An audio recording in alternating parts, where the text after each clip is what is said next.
Swami Bubba. Some of my experiences on the path that I've chosen include being in touch with my inner lesbian, busting my ass, and releasing Kundalini. Look it up.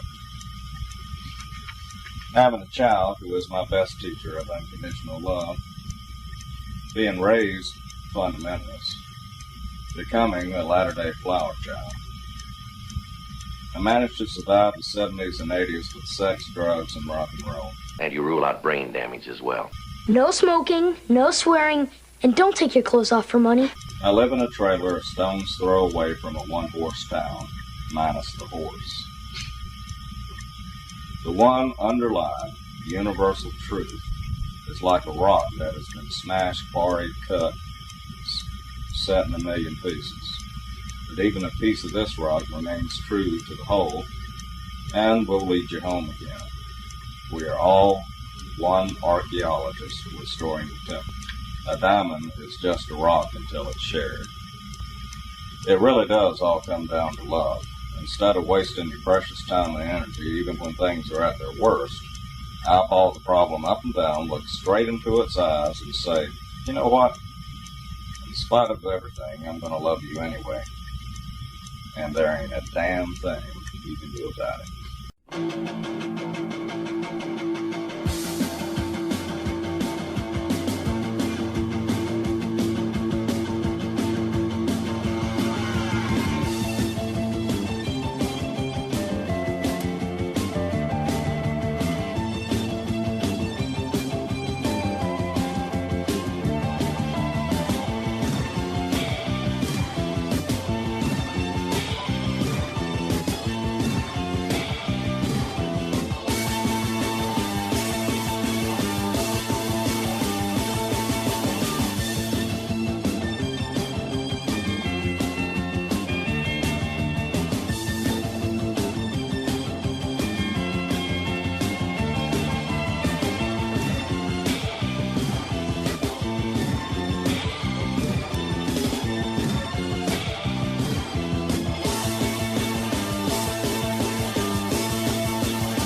Swami Bubba. Happy, happy, joy, joy. If our listeners want to get into further contact with you, how may they go about doing so? But they may contact me at Swami_Bubba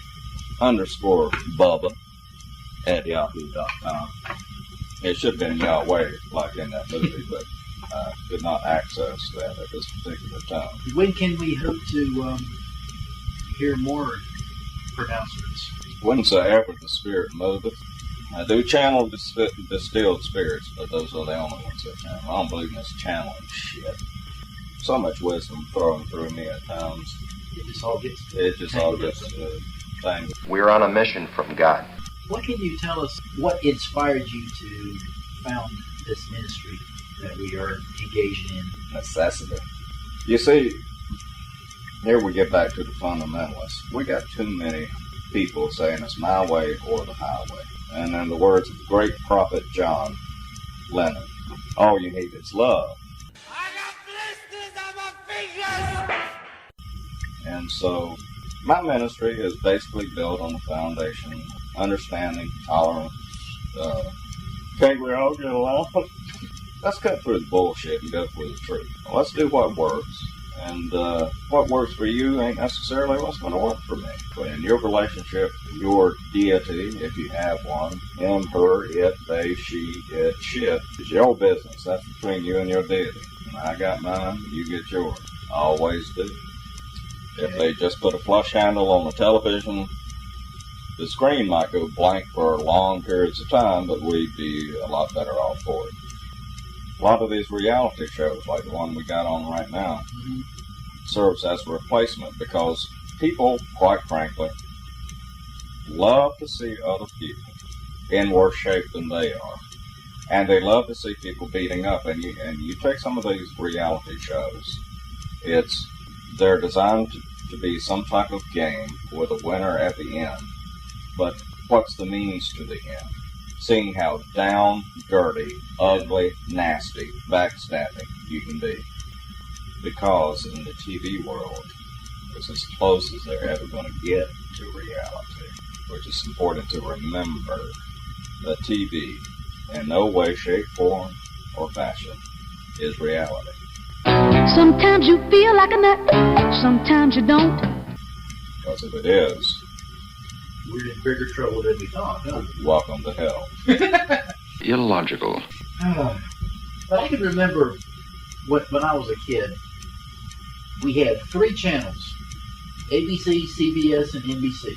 Yep. And they were in black and white, but that's beside the point. Mm-hmm. There were only 3 channels. And we had to watch it by candlelight. Yeah. Because we didn't have electricity. But that's not the story going. People are coming up now in a universe where you have like 300 channels. Mm-hmm. Some And there cable still systems, ain't nothing on. 300 channels, and there's nothing that will engage your brain, that will sustain your attention for 60 or 90 minutes or 2 hours or whatever. A constant irritant. That's another one of the curses of TV. It's shortening our attention span. People are abandoning books. They're abandoning libraries. They're abandoning higher learning in all of its forms for simple, mindless entertainment. I've noticed that happening with my children now. They're, they do like to read, so I should count my blessings there. Absolutely. But their attention span is somewhere on the order of about 30 or 60 seconds. Mm-hmm. And I think that is a direct result of television.